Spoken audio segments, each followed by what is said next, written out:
ናይ ሽማግለታት ጦር ፍቅረን ዋይ እዩ ናይ መናእሰይ ጦር ዝሙት እዩ ናይ ንሽቲ ጦር ትውዝፍት እዩ ናይ ካህናት ጦር ትዕቢት እዩ ናይ መነኮሳት ጦር ስስዕት እዩ እዚ ትርጓሜ አብ ማቴዎስ አብ ዮሐንስ ወንጌል ምዕራፍ 5 ቁጥር 4 ለሎ ትርጉም ንረኽቦ ኃይለ ቃል እዩ እዚ መተርጉማን ሊቃውንቱ አብ አንድምታ ዝተርጎምዎ ሓሙሽተ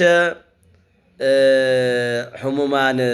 ሓሙሽተ ዓይነት ሕሙማን ነይሮም ኣብቲ ምጥማቅ ኣብ ጵሩጳጥቄ ዝርከብ ይብልሞ ቶም ሕሙማን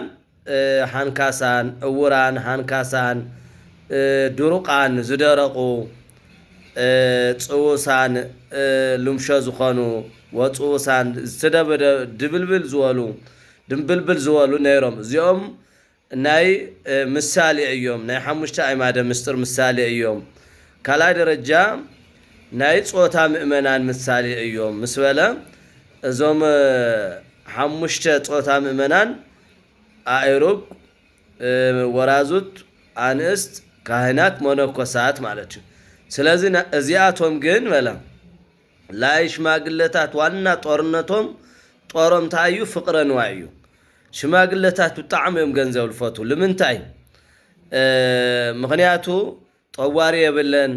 አነ ሸንግለ እየላወሉ ገንዘብ በጣም ሽማግለታት በጣም እዮም ዘፍቅርዎ ይብል ሊቃውንቱ ተርጎምዎ ማለት ጠዋር ስለዘይውለም ገንዘብ ያአኽለን ይብል ሽማግለታት ይናንገድ ፍቅረን ዋይ ማለት እዩ ዝሙት ደሞ መናእሰይ ዝደሞ ናይ ጊዜ ናይ ወጣትነት ጊዜ ሰዓት ስለልኾነ ዝሙት መናእሰይ ግን ዝሙት ዝደሞ ከምቲ ጥምቀት ተጠሚቆም ይድሕን ዝነበርቶም ሕሙማን ብጥምቀት እዚ ዝሙት ክጠፍእ ይኽእል ብጾም ጸሎት ክጠፍእ ይኽእል ሳልሳይ ደረጃ አንሽቲ ደቂ ኣንስትዮ ናይ ዝሙት ዝኾነ ክዳን ምኽዳን ይፈትዋ ማለት ልስሕብ ትውዝፍት ለለዎ በቃ ጽቡቕ ዝኾነ ለይኾነሲ ትውዝፍት ናይ ዝሙት ለለዎ ክዳን ይፈትዋ ክደና ይደልያ ማለት ቲ ራብዓ ደረጃ ካህናት ትዕቢት ይገብሩ ምክንያቱ ካህናት ንሕና እኮ መምህራን ፈላጣቲና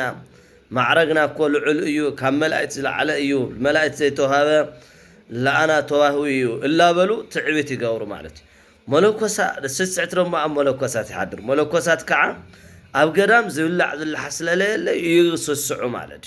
ስለዚ ጦርነት እዚ ከምቲ ብጥምቀት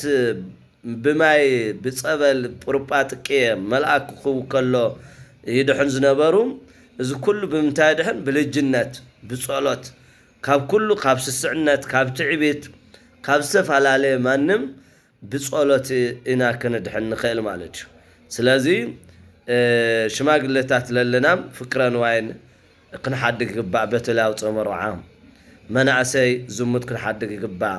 አንሽቲ ልብሰት ውዝፍት ክንሓድግ ይግባእ ካህናት ትዕቢት ክንሓድግ ይግባእ መነኮሳት ስስዕት ክንገድፍ ይግባእ ማለት እዩ ስለዚ ኣብቲ ናይ ሎም ማዓንቲ ናይ መጻጉዕ መተርጉማን ዝተርጎምዎ ትርጓሜ ማለት መብራህርሂ ስለዝኾነ ተብራህርሂ ንረኽቦሞ ስለዚ ኩላትና ካብ ዝተነገረ ቃል ክንገስ ይግባእ ማለት እዩ